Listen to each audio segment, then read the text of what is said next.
Hello and welcome to another day of the 90-day breakthrough challenge. Today is day 60. 60 days of showing up every day and thinking about the ideas that will take us forward where we need to go. No matter what happens, we make a commitment to ourselves that we will act differently. We will act with consistency every single day for 90 days. And today is day 60. Yesterday was a landmark, especially for those of you who made it to the challenge.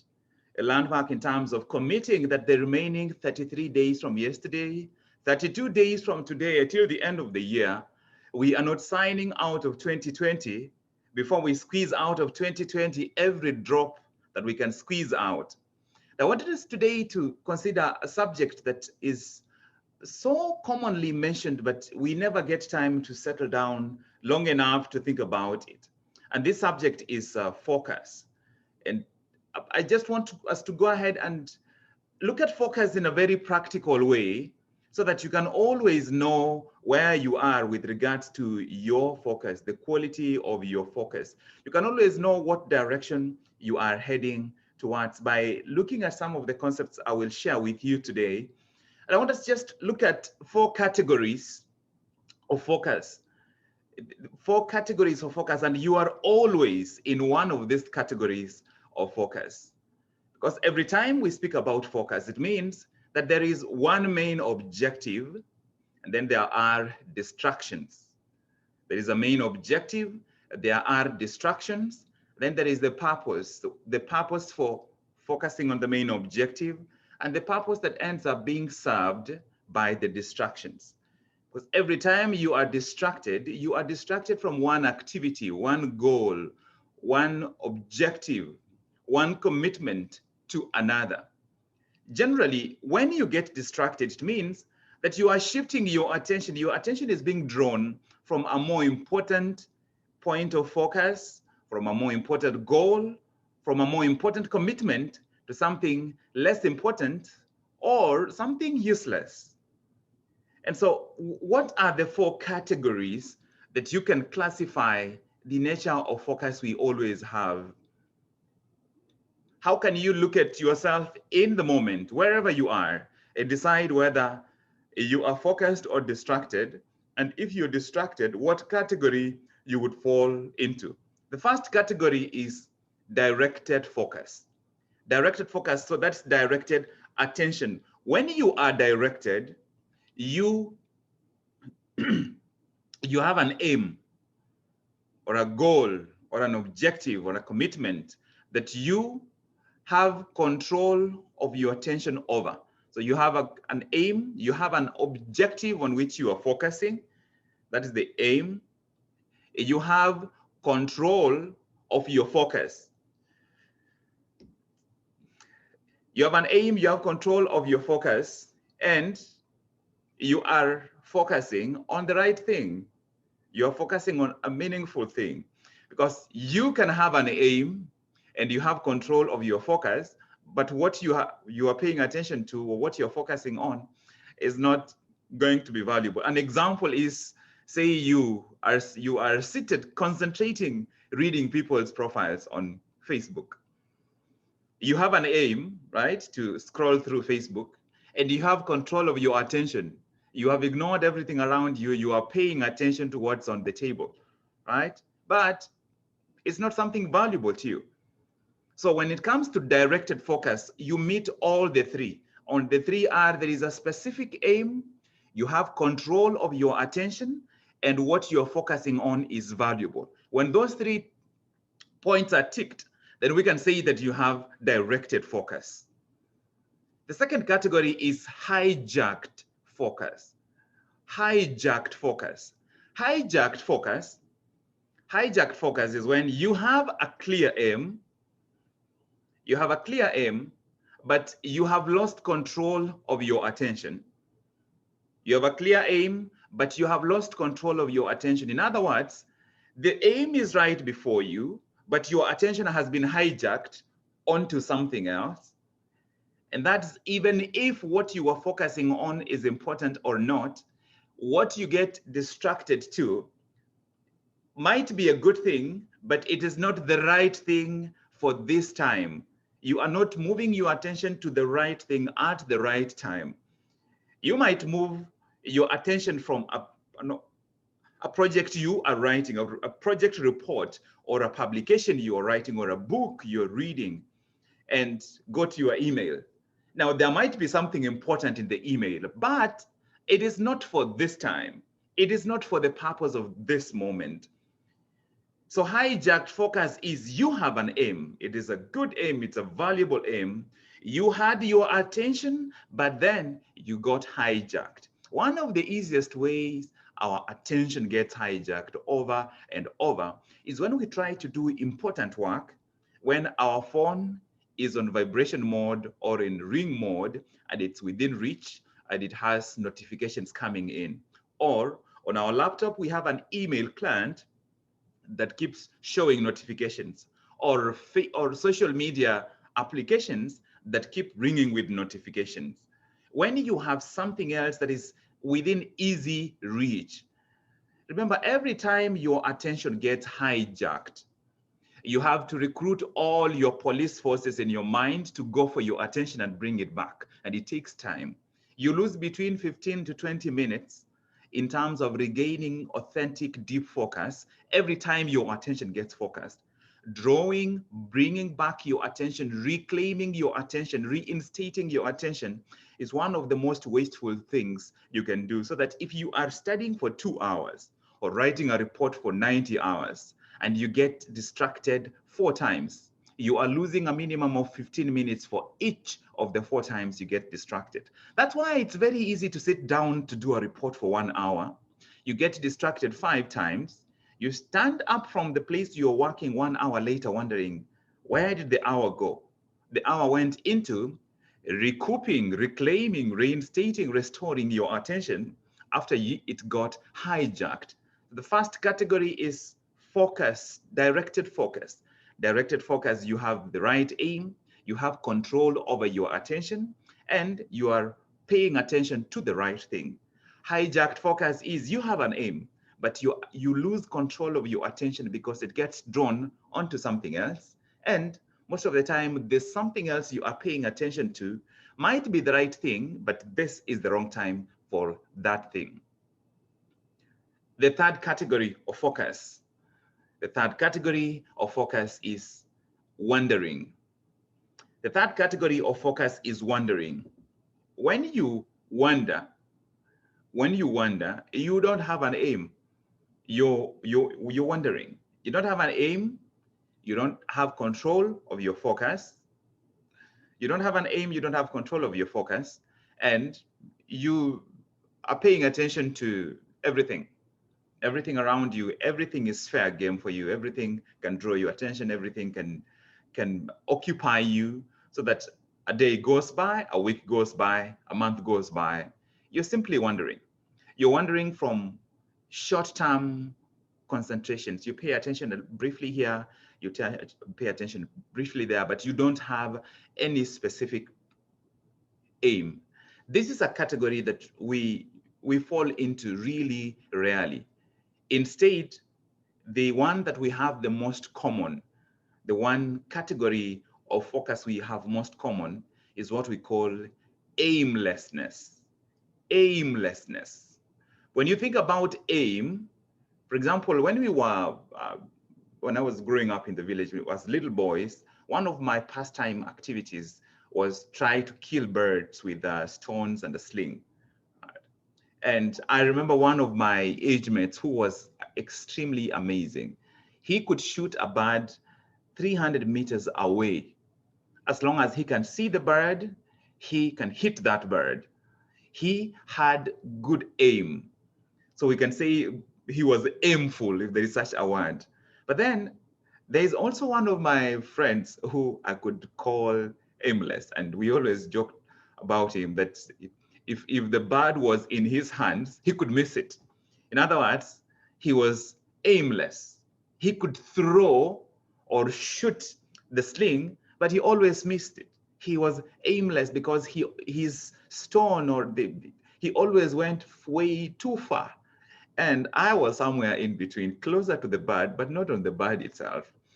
That's if you think of it like that, that's like a spectrum of the quality of aim. There is aimful, or accurate aim, and there is aimless. When the bird is this side, but the stone goes this way. When you are aimless, you have an objective. You have an objective that you want to move towards, but you are shooting too wide, too far off from where you should be going. And what ends up happening? You become a wanderer with an aim. You become a wanderer because you are supposed to be traveling to Dubai from London, but you go through Brazil and go back to Paris, go to Japan, come to Russia, you go to New Zealand, go to Tasmania, come back to South Africa, go to Nigeria, go to Colombia, come to Mexico, go to Chile, down to Brazil, come to Greenland, come to Iceland. Before you know it, you run out of time. You are like the wanderer. So the wandering focus, the wandering category of focus is this person does not have an aim. This person does not have control of their attention. This person is paying attention to the wrong things. But the aimless one has an aim. They have a goal, they have an objective or a commitment. They have somewhere they need to show up, but they are shooting way too wide. They are supposed to be writing a poster for presentation, or they're supposed to be designing some kind of drawing, or designing a business plan, or they're supposed to be writing a speech, but they spend all their time in preparation mode, looking around on YouTube videos and looking at blog posts about this title. Suddenly they are drawn into watching a documentary about human trafficking, and they find themselves listening to a speech about global warming. They have an aim they should be moving towards, but beyond the aim, they don't have control of their attention, and they are paying attention to the wrong thing. So there you have the four categories. The first one is focus, directed focus. So when you say focused, you mean directed focus. Focus. This person has an aim, this person has control of their aim, and they are paying attention to the right thing. That is directed focus, hijacked focus. This person has an aim, but they don't have control of their attention. So their attention gets hijacked onto something else. So the third ingredient is they end up paying attention to something that is not appropriate for right now. It might be the right thing for another time. So if it's the right thing for another time, it means it's the wrong thing for now. Then there is the aimless one. Aimless, they have an aim, but they don't have control of their attention. In other words, they are hoping, they have an intention to go towards this thing, but they are going in a different direction. In other words, there is dissonance. There is a disconnect between their intention and their actions. There is a distinct difference between their actions and their desires, which is what Paul said in the Bible. I think it's in the book of Romans, that I do not understand my own ways, because that which I don't want to do, I find myself doing. But that which I want to do, I don't find myself doing. That's aimlessness. There is an aim that should be being served, but beyond the aim, we don't have control of our attention. We don't have the right thing before us. In other words, it's like there are so many distractions we have created ourselves in the process of wanting to go that direction. Our intention is clear, but our direction is confused. And of course, at the end of the day, it is direction that determines destination, not our intention. And of course, wandering, there is not even an aim. There is no specific aim. You're just wandering through your own life, wandering through your career, wandering through your physical health, wandering through your family. You're just, when you wake up in the morning, a wanderer wakes up in the morning and wants to see what the world will present. If there's a political rally, that's where they will go. If there's a wedding, they will go there. If there's a funeral, they will go there. If one of their friends wants to hang out and just talk, that's exactly what they will do. And unfortunately, each of us, at one point or another, we have had directed focus. We have had a ton of hijacked focus. We start in this direction, our attention gets diverted. We have had aimlessness, where there is a place we should be going, but our aim is too wide and we have been wanderers. If you look at where you have been this year, 2020, where would you say you have spent most of the year? Would you say that this year you are mostly exhibiting directed focus? Would you say you are exhibiting hijacked focus? Would you say you are exhibiting aimless focus? Or would you say you are exhibiting wandering focus? Directed focus, you had an aim, you had control of your attention, and you were paying attention, utilizing your attention on the right thing. Hijacked focus, where you had an aim, but every single time you started working on it, your attention got hijacked and you ended up paying attention to the wrong thing. Aimless focus, where you have an aim, but you had no control over your attention and you did not even start focusing on what you needed to get started because you were shooting too widely. Like my friend who could miss, you could give him a stone and the bird is on the other hand and tell them to take the stone and touch the bird and they can't do it. Or wandering focus, where you have not even thought about the aim. In terms of your finances, you don't even have an aim. You've never written your goals. You've never thought about where you want to end in 10 or 15 or 20 years from today. There is an extent to which we all have some level of wandering in some part of our life where we have not truly thought things through. I'm saying that because I would like you to be able to remember this: directed focus, where there is a direction; wandering, where there is no direction. And then in between, you have hijacked and aimlessness. Remember, both hijacked and aimless have an aim. There is an endpoint that they would like to get to, except the hijacked person starts and gets hijacked along the way. But the aimless one does not even start. They don't even start going in that direction. They start off by doing other things. They start off by shooting widely. Where do you think you have spent a lot of your year? Let's look at yesterday, after we did the session yesterday and most of today. For Judith, all of yesterday. For the rest of you, the rest of yesterday, that's yesterday afternoon and today morning, because this is your midday. Where would you say you spent most of your time? Every time you go from something that you're working on onto social media, your attention is being hijacked. Every time you have a goal and 3 hours later, you haven't started, but you are in the place where you should have been able to get started, you have been aimless. Or you find yourself in an environment where you haven't even thought about what the goal is going to be, but you are around, you're wondering. And of course, the highest, the desire, the epitome for all of us is to be able to say, I am focused. I have directed attention, that I am present. This is what I need to do. This is the direction that I want to go, and I'm making progress. The most common things that distract us, most common things, number one is the phone. The phone. I was reading a book called The Distraction Addiction, how we get addicted to distraction, which is what social media has leveraged to grow into an industry of its own. And that's because growing up as a human race, we started off from the word go by developing tools. And the reason why we ended up dominating, I mean, the human being, the human person put back into the forest today, you will die. If you don't have a gun in your hands and you are sent to Masai Mara, you will be eaten. Yet, for example, if you look at the Maasais, especially the pastoralists who live in that environment, they live with the lions. Sometimes they get attacked from time to time, but they live there. And the lions know when to expect that they can tell that is a Maasai.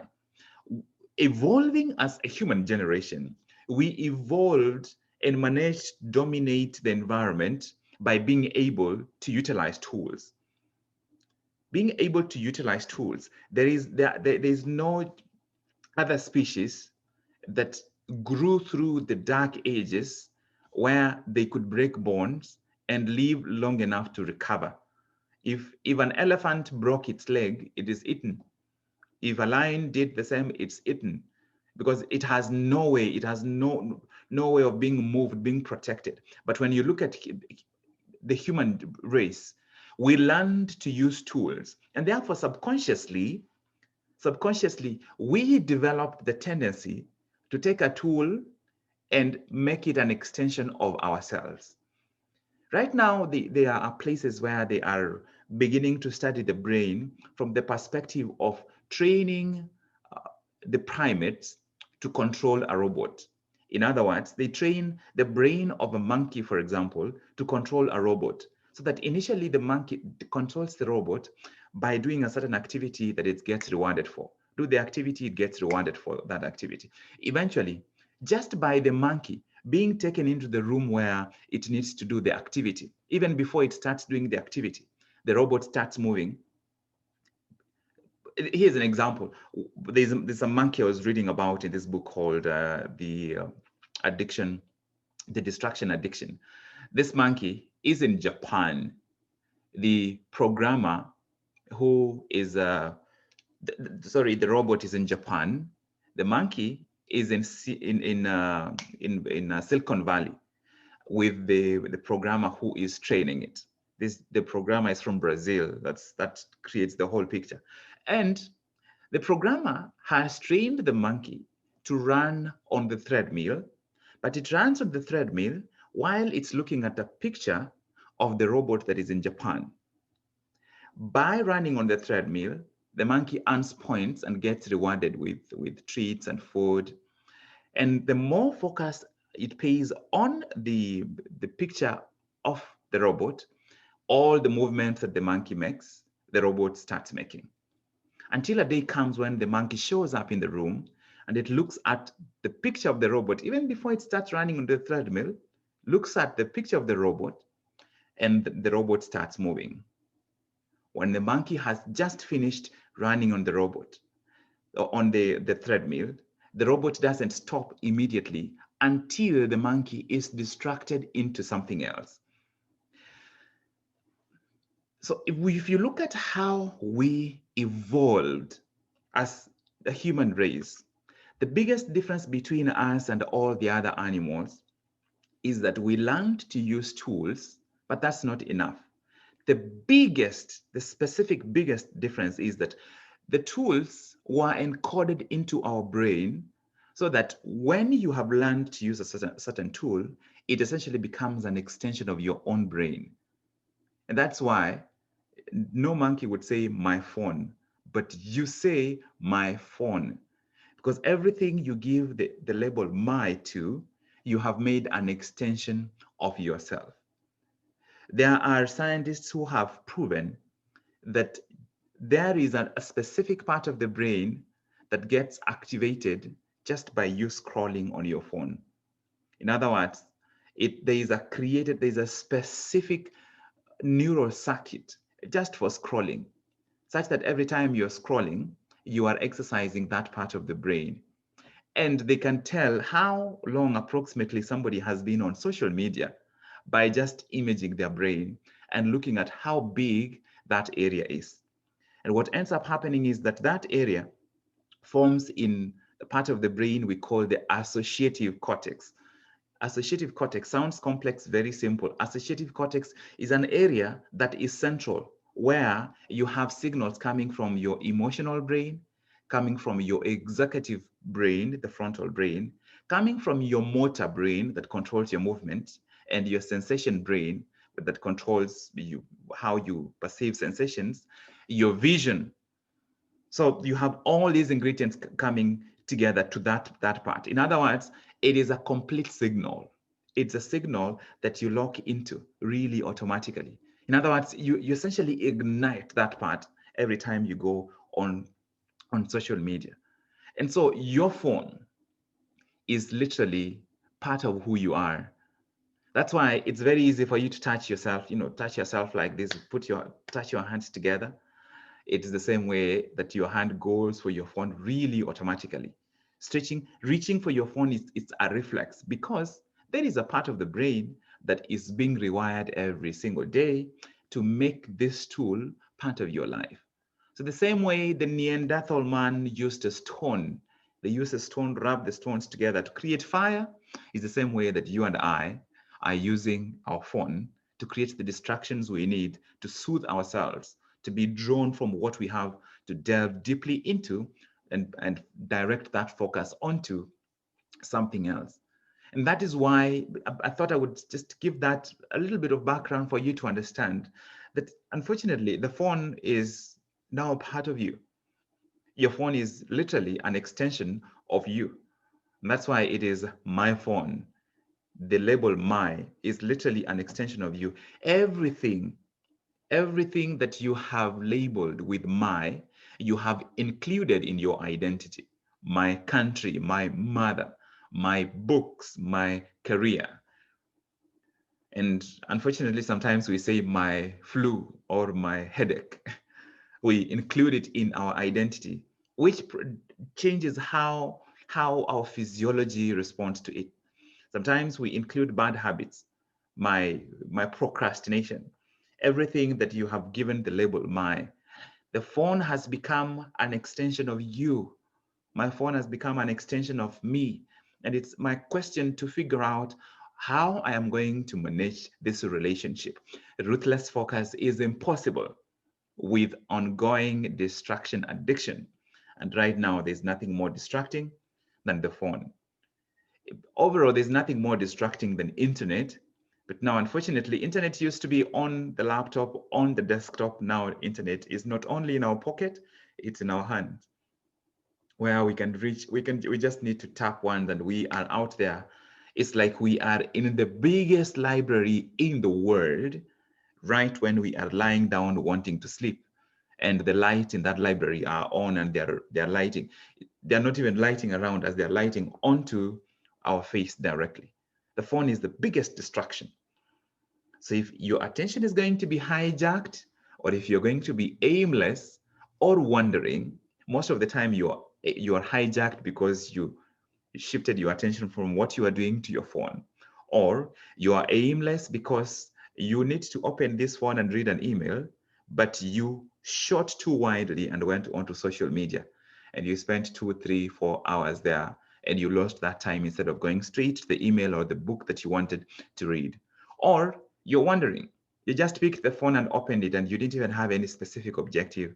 You look at Facebook, you see a new group, you go into that group, you see a video that comes from another YouTube channel, you go into the YouTube channel. From the YouTube channel, you see an advert, you go there, it leads you to a blog. The blog leads you to LinkedIn. From LinkedIn, you see a new company. You are literally wondering, except you're wondering while seated in one spot. Your phone and social media, of course, and internet in general. What are the other things that distract us? New content, new ideas, new discoveries. Our brain cannot resist looking at new information, especially new and edgy or new and controversial. It's we are wired to want to know, to want to see, to want to be the first, to want to not be the only ones who did not see. What else will distract you? Additional good ideas. You have a business you need to be working on, and then an idea comes from somewhere else. A new project comes from somewhere else. Something trendy comes up. We've said before during this challenge that you will always have more ideas than you have enough time to execute. So in other words, your challenge is not even to say no to bad ideas. Your challenge is to say no to good ideas so that you can focus on the highly valuable few for yourself. The other things that distract us, the desire for pleasure over progress, where progress is the only thing that will fulfill you, but pleasure is the only thing that will soothe you in the moment. So that pleasure is the most common reason why we remain aimless or wandering. That's because you wake up in the morning, there is an aim for this day, but you are aimless because you indulge in pleasure. You put on the TV and start watching a series. Before you know it, it's Monday. That was since Friday. You've been in pleasure all the time. You've not put any attention into any objectives. Pleasure is the most common reason why we wonder, because we become pleasure driven rather than purpose driven or progress driven or goal driven or growth driven. We are driven by pleasure. Most of the time, when your attention gets hijacked, it's getting hijacked by something that is more pleasurable than what you are doing. You will never be distracted by something that is difficult from something that is easy. If that's happening, you are not being distracted. You are reprioritizing. You are leveling up. Most of the time, it's pleasure draws you from something that is a priority to something that is pleasurable, that is easy, that is convenient. Fun, it's fun over value.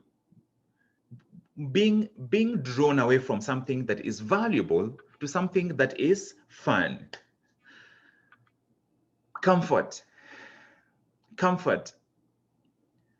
valuing our comfort at the price of the goals that we need to achieve, the growth we need to experience.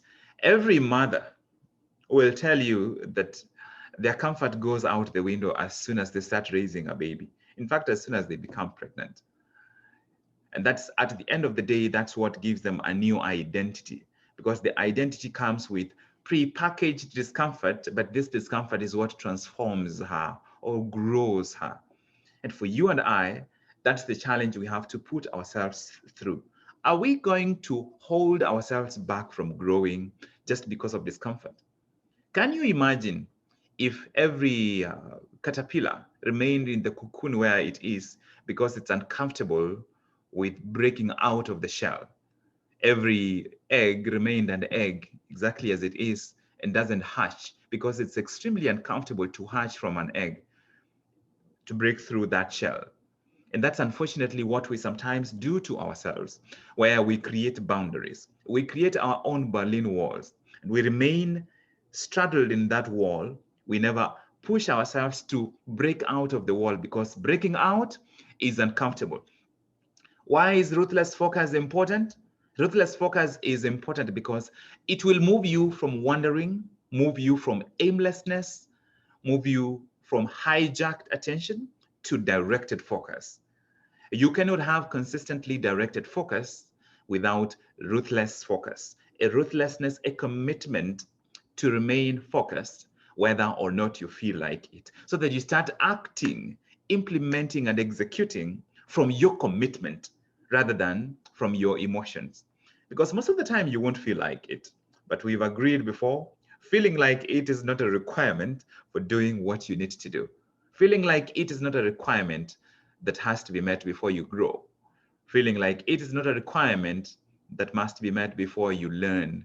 Feeling like it is not a requirement that must be met before you show up.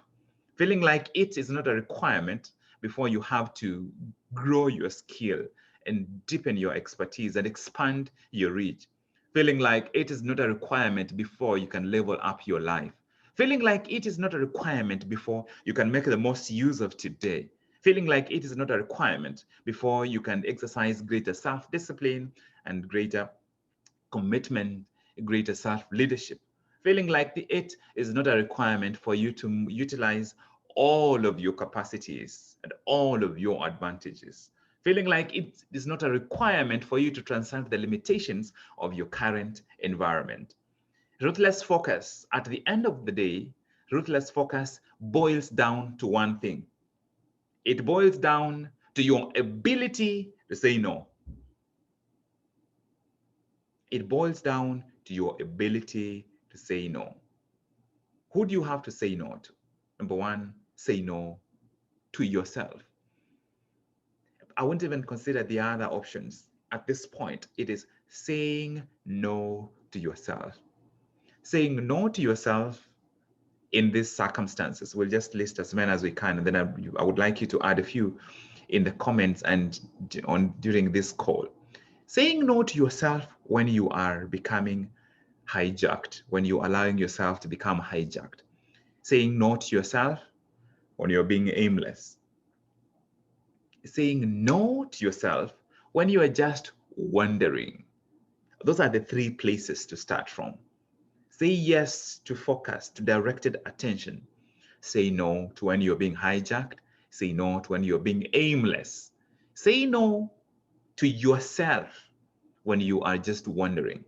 Say no to continuing to wander through your career, to wander through your learning, to wander through your personal growth, to wander through your physical health, to wander through your relationships. Entertaining relationships in your life, which some of these relationships, time is over, but you are still wondering inside those relationships. They're not adding any value. They're just wasting your time, energy, and attention, but you're still continuing to wander in those relationships. Saying no to yourself when you are trying to accomplish too much over too short a time. And that's exactly what is going to happen on 1st January. People will show up at a gym with the intention to come to the gym and exercise for 2 hours a day, which they will never be able to do. You have to say no to yourself when you are trying to accomplish, trying to execute too much, when you are starting the day with a to-do list of 30 things, when 5 or 6 of those things will require at least an hour for them to be done correctly. You have to say no to yourself when you are trying to accomplish too much, but also when you are settling for too little. When you're settling for too little, so that you end up leaving room for you to end up being distracted with hijacked focus, distracted with aimless focus, distracted with wandering focus. Because if you leave any time unattended, if it's not attended, then the time will be usurped by being hijacked, by you being aimless, by you wandering. Attention can never be unattended. It finds something to do. Attention is like a 2-year-old. You leave them in a room on their own with paint. You come and find they have already painted your carpet. You have to say no to yourself when you're trying to accomplish too much, even when you're trying to go for too little. You have to say no to yourself when you are about to give up, especially when you give up at the earliest sign of defeat. You have to say no to yourself when you are about to consider an exit. You have to say no to yourself when you're about to walk away just because of a little discomfort. You have to say no to yourself when you set objectives and expect that it will be easy. So that when you show up and you start experiencing discomfort, you want to walk away immediately. You have to say no to yourself when you are reaching for excuses. Because excuses are the reasons, the clutches you hold on to remain in the current distracted mode. What distracted mode are you in? You are wondering. And what is your excuse? It is so hard, or I don't have what it takes to learn, or I don't have internet, or I don't have time, which means you would rather remain in the distracted mode. You would rather remain hijacked, or you would rather remain aimless. You would rather remain wandering instead of moving towards directed focus because of the excuse that you have held on to. Sometimes the excuse we have is something that has gone before. So that we explain something that has gone on before, for example, why we did not do the report yesterday. But by doing that, we smuggle the past into the present. We smuggle yesterday into now, so that we explain today using the same excuse we used to explain yesterday. If there is one single thing to be aware of, is how you smuggle your past using excuses. How you explained yesterday using excuses, but by explaining yesterday using excuses, you justify your distraction today. You justify why you are remaining aimless, why you're remaining hijacked, why you're remaining wandering through your own life today because of what happened yesterday. You have to say no to yourself when you're reaching for excuses. Are you pushing yourself to do what you need to do to overcome whatever elements of that excuse that are within your control? Is it the traffic jam? Start your journey earlier. Did it rain too much? Find the right clothing to wear an umbrella, and if you need to move to a new place where there is less noise, or if you need to avoid a certain group of people, or not shop a certain kind of food, or create more time to do the preparation, or whatever you need to do, what is within your hands? Are you doing it to minimize the impact of this excuse, so that the excuse, because excuse is the blanket explanation, and it blurs everything, including what is within your control, what you could do to change the circumstance, to improve the likelihood that you will be able to act, to improve the likelihood that when you act, you are likely to succeed. Saying no to yourself when you are reaching for excuses. You have to say no to yourself when you are beating yourself down for something that you have not accomplished. Your role is not even to achieve the result. Your role is to show up and do what you need. Outcomes are not always in your control, but the actions are always in your control. What you do to get the result is always in your control. The result is not always in your control. So that for you, the win might not be that you showed up and scored 3 goals, but that you showed up and played for 90 minutes. The win for you might be that you showed up and read for all the 3 or 4 or 5 or 6 hours you intended to read. The win for you might be that you showed up and practiced what you needed to practice for 3 hours or for 2 hours, whatever amount of time you had scheduled. The win for you might be that you picked the phone and called all the clients you needed to call. You might not make a sale today, but that's not your win. That is the result of your action. Your game, the winnable game you have inside, is to narrow your focus to the highly important, to act on your lead measures, to have a clear scoreboard where you are acting every day, you're not breaking the chain, and you are taking ownership of your direction, not just your intention, but your direction, because it is your direction that is leading you to the destination that you are going towards.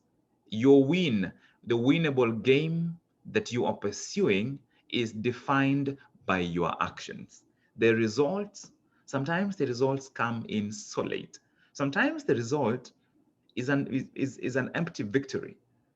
How many young people have you seen being named in the top 40 or top 35 or top 25 in Africa, of top 40 over 40? How many of those people actually live a life that is internally as fulfilling and as authentic and as tangible as that trophy that they receive? I don't want any empty victories. I don't want to carry a degree around when that degree is not a reality inside. I don't want to carry the title author or title expert or title speaker when, if you put me in front of an audience without giving me 3 months for me to write every word of my speech, I'm not authentically that thing. Saying no to yourself when you're beating yourself down for results, but you need to hold yourself to account for your actions, for the direction, for the consistency, for showing up, for being clear about what needs to be done. You have to say no to yourself, to beating yourself down. Hold yourself accountable for saying no. Own your no, so that when you say no, you mean no. No, I am not available. One of the no's that I have found to be powerful in my life is no for now. Not forever, but no for now. No, for now, I am too busy. No, for now, I have too much on my plate. So that when I get good ideas, no for now. No for now, because this month I am focusing on one goal, which has 2 parts. And one part of that goal, it's doing this challenge is not even part of my goals for this month. This is essentially a lifestyle thing. I wake up at 3, I do this thing from 3 to 3:30 to 4:30. And then from there, I start executing on my day. Then I have the goal that has two parts. Anything else, it's no for now. Between now and 31st December, every great idea that comes by, I write it down. But then I say no for now. No for now, not forever. No for now. When I reset new objectives for the next 2 to 3 or 4 months, once I have set the objectives, no for now to everything else. No for now. No for now to self pity. No for now to self criticism. No for now to complaining. Not for now. For now, I won't complain. I will complain next month. But for now, between today and 31st December, no for now to everything that is not a high priority, that is not at the center of what I need to focus on. You would like us to get together? No for now. We could get together in January. In January, I am going to weigh what I need to do, what I need to focus on. If finding time for this is valuable, it's meaningful, or there is buffer for me to be able to do this without it costing me too much, fine. I will think about it then. I have taken this down. Can I get back to you in 3 weeks? Can I get back to you in January? No for now. Or you would like me to deliver a series of 6 presentations on these areas of public speaking and business presentations? I would love to, but no for now. Can we get together in February?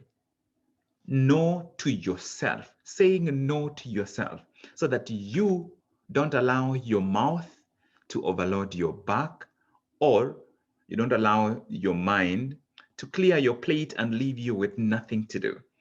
And so putting it all together, if you could walk away from one thing that is practical and that you can do every single day, is for you to test yourself at every part, every stage of your day, and figure out where you are. When you think about your attention, it's very easy to know. Are you exhibiting directed focus? You have an aim, you have control over your attention, and you are focusing on the right thing. Or are you exhibiting hijacked focus? You have an aim, you had started taking action, but your attention got drawn onto something else. And the something else that you're focusing on might be a good thing, but it's the wrong thing for now. Or you are aimless, where there is an objective, a direction, a commitment, a goal, or a project you should be moving towards, but you did not start moving in that direction. You have an aim, you don't have control over your attention, and you are paying attention to the wrong thing. Or are you wondering why you don't even have a specific aim? You don't have an aim, therefore you don't have control over your attention, therefore what you are paying attention to is the wrong thing. If it's the wrong thing, even if it's at the right time, it means it's the wrong thing. At any point during your day, during your week, during the month, during the rest of the time between now and 31st December, you can always tell whether you are exhibiting directed focus, hijacked focus, aimless focus, or you are wandering. That's something practical you can do at any time throughout the day. George Lewis once said that your focus determines your reality. We can all live in the same country or in the same city, the same continent, but the reality we have every day is dependent on our focus. People who are deeply focused, they experience the reality of progress. And those who don't, they never get to know what true progress really means. Such that you see people's life change and change so drastically because they are experiencing the reality of focus every single day. And then you find people who are stuck in the same place. I promise you, if you go back to the village where you grew up, whether it doesn't matter whether it's in Europe or in the Americas or in Asia or Africa, if there is a village where you were 10 years ago, if you go back today, you are going to find most of the things you left there are exactly the same thing, exactly as they were. That garage or that bar or butchery or that small hotel or restaurant or kiosk, that road, you'll find that most of the things are exactly where they were. And if there are any new additions, the new additions stand out because everything else has never moved. I do not want to lead my life like that. I hope you never lead your life like that, where somebody will come back to you 10 years later and they don't tell you that you've changed. That's not a compliment. When somebody comes back to you and they're like, you're exactly the same as I left you, that's not a compliment.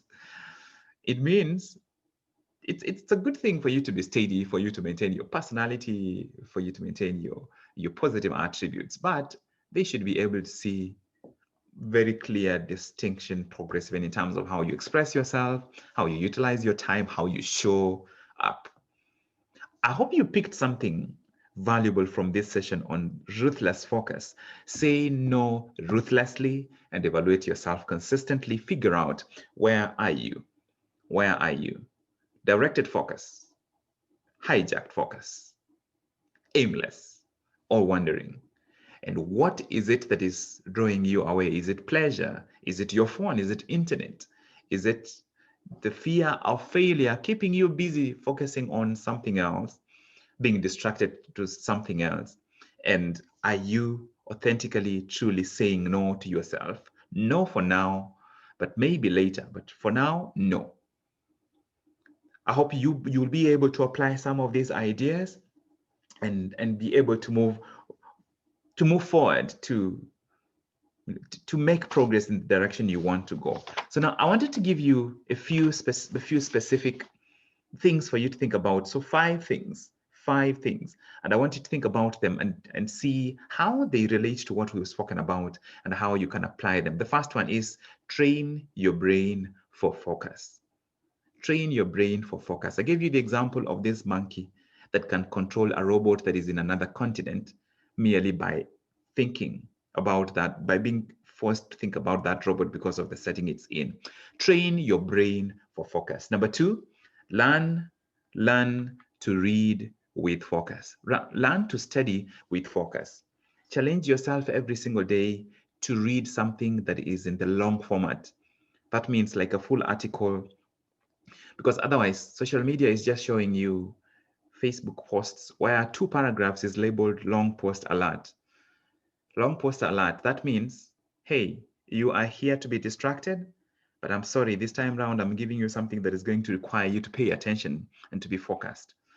So those are the opportunities you're creating for yourself.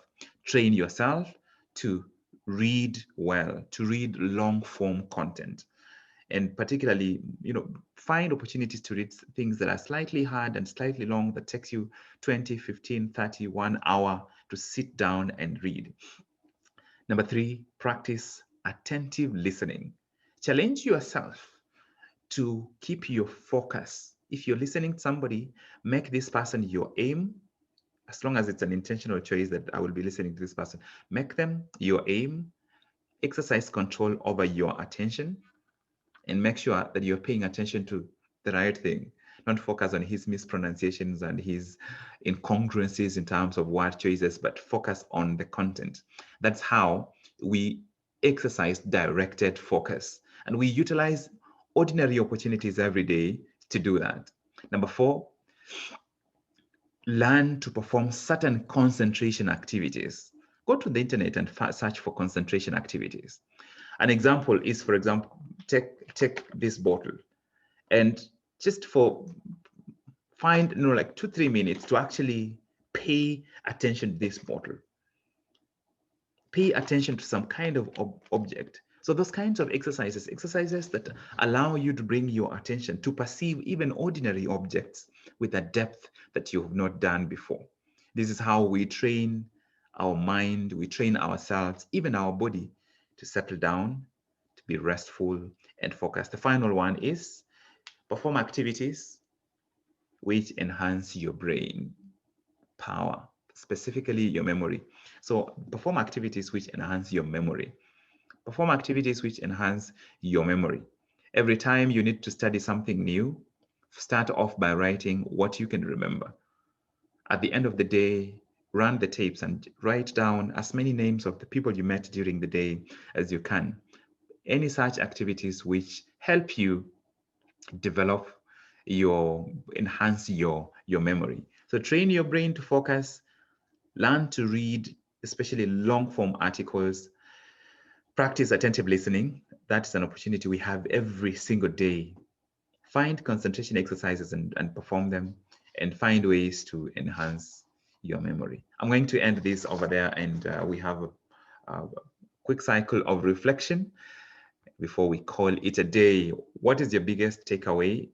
Do you have anything that you would like to commit to including in your daily experience from today? Let's hear from Pat.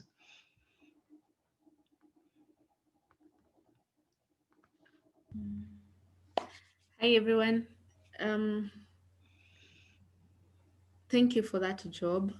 For me, first, I'd like to say I felt like I could relate to everything. Like, man, as in all those, I feel um okay, there are moments of directed focus, but even the rest apply like constantly throughout this year. I could say I've struggled with a lot of that.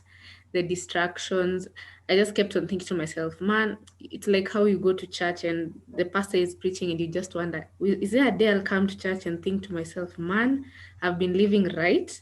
As in, I didn't even need to come to church. But I guess that never happens. We are human, we're imperfect, we're forgetful, but we always improving ourselves. Yeah. So I need to, I think for me, I would like to attempt um, that thing for reading long articles. I actually avoid them. Anytime I see something long, no, I can't do this. So maybe that's something I could take up.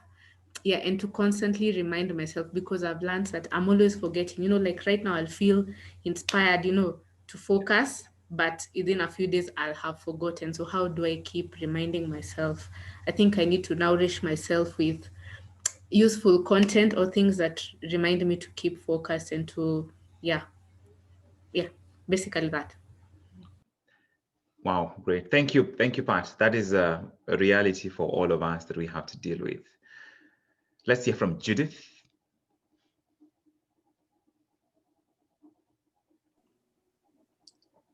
So thank you so much for taking time to highlight this. This has been a great session, and my takeaway is, okay, let me just put it as, if only we can have directed focus, we can be able to achieve a lot. But with everything that's like with technology progress, and like when you're doing the presentation, my mind just went back to the days when there was no phone and people were just analog. As much as there's so much that we can get from all the progress, there's still a lot of distraction that came with it. And we just need to be more focused and try to, like, just understanding that there are distractors is just the beginning of taking control of yourself and ensuring that you don't move away from your focus. And you also said, like, you've already said, like in previous sessions, feeling like it is not a requirement before you can direct your focus. So this is something that is applicable even now, as like social media is something that is so interesting to, like, you find yourself just moving into it and you realize it's 2 hours and you're like, how did 2 hours just pass by? But when you're doing something of importance, you find 2 hours might look so long, you don't want to do it. So I'll learn to say no to myself, and of course I have constant reminder that I can be easily hijacked, and try to focus more. Yeah, so that's all I can say for now. Thank you, Judith. I can tell that you're in a very contemplative mode, and that's exactly uh, where I am. I have recorded a video on this content before, but I did not share it. I did not share it because I realized how much of what I said was still happening in my life, and I decided I'm never going to release this until I have pushed myself to take some level of control over. It's my commitment to practice the ideas I'm teaching. And if I'm going to allow myself to practice a new idea that I'm not practicing, to teach before I am practicing it, then I have to commit to start practicing it immediately and use the teaching as a way to bring it to greater awareness. So let's stick to the journey. Let's hear from Diba now.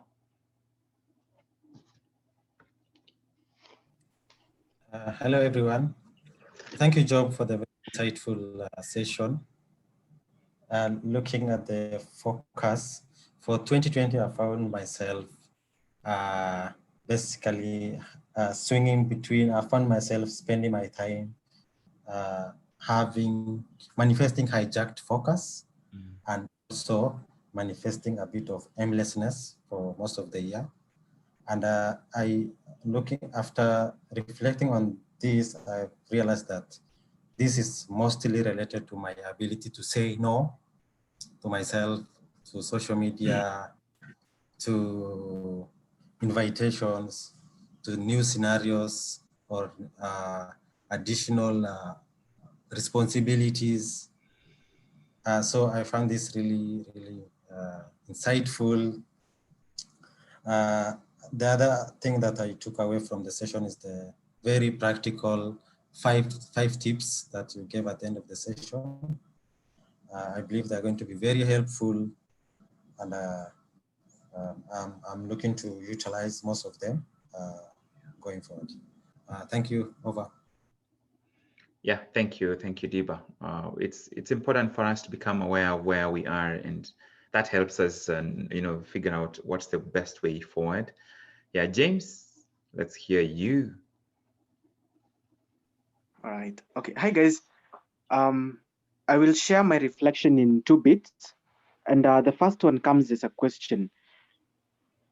You stated that the phone has become an extension of our own minds, and so I wondered, uh, being an extension actually makes it part of our mind, and could this lead to a situation where it's not just being constant, it's not just being an extension, but it's spreading its influence over the rest of the mind?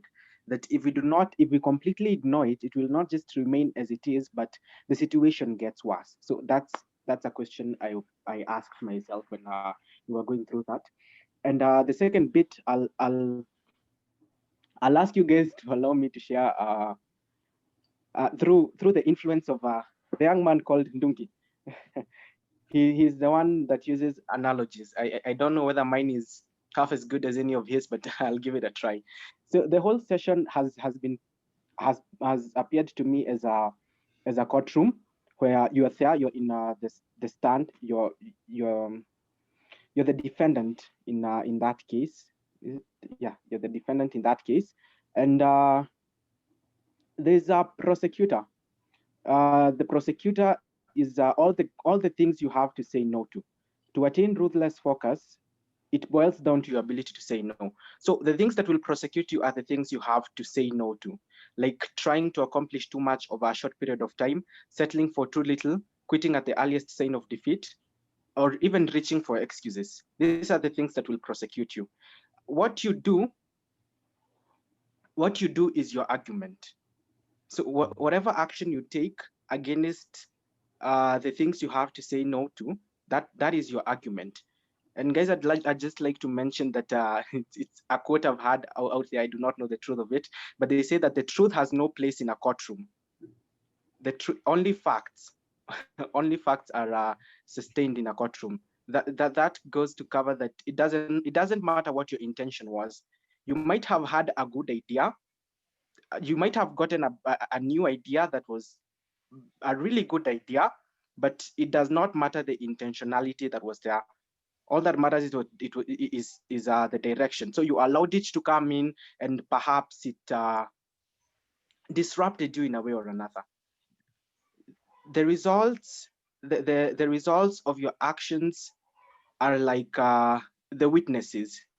If you have to say no to something and you do not, you're building the evidence against yourself that will be used to you, but that will be used against you by the prosecutor to seal your fate. And once the hearing is concluded and judgment is being brought out and rendered, yes. So you end up with an outcome called habit, and you might wonder sometime later, how did I even lose? How did I end up here? Why am I suffering the results of of a case I thought I would win. But that's probably because you kept moving from one action to the other, not being intentional, saying yes to things you should say no to because they seem better. Yes, it needs a lot of refinement, but I just thought I'd share it. I will make a commitment to work on the 5 things that you've left us with, the things to think about, to train my brain on for focus, to learn how to study with focus, to practice attentive learning, to learn to perform concentrated activities, and to perform activities which enhance my memory. Yes, thank you. Wow. Thank you, James. The analogy. I see how the analogy brings all these ingredients together. Thank you for sharing it with us. It's been my delight to share this session with you and to, of course, listen to your reflections. And I look forward to linking up with you all again tomorrow. So we are going to share some content around a focus around learning, brain power, the ability for us to bring our energy to the moment in terms of optimizing, especially our attention, because you only have time, energy, and attention to work with. So attention, because attention is where the rubber meets the road. That will be it from me today. My name is Dr. Job Mogire, and I look forward to see you tomorrow during the next session.